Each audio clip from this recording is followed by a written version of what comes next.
রানী হঠাৎ জানতে পারে যে তার স্বামী অমিত যে গর্ভবতী নারী রুবিকে বাড়িতে নিয়ে এসেছে সে তার ছোট বোন নয়। আসলে রুবি হলো অমিতের প্রথম প্রেম, যাকে সে 10 বছর ধরে চুপি চুপি ভালোবেসেছিল।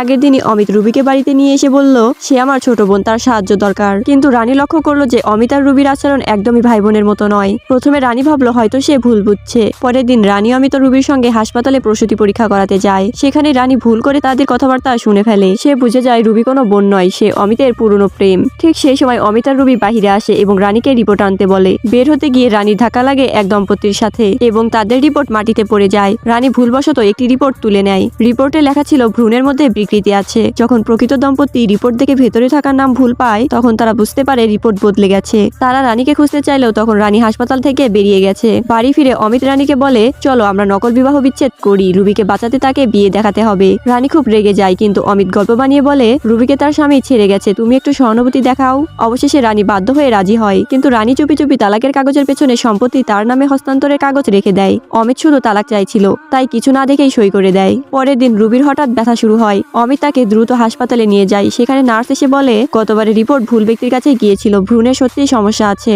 রানী তখনই বলে আমি আগেই বলেছিলাম যে শিশুর মধ্যে বিকৃতি আছে, কিন্তু কেউই তার কথা বিশ্বাস করে না, বরং অমিতের মা শান্তি দেবী রানীকেই দোষ দিতে থাকে। ঠিক তখনই ডাক্তার শিশুকে নিয়ে বাহিরে আসে। শান্তি দেবী খুশি হয়ে শিশুকে নিতে এগিয়ে যায়, কিন্তু শিশুকে দেখে সবাই একবারে স্তব্ধ হয়ে যায়।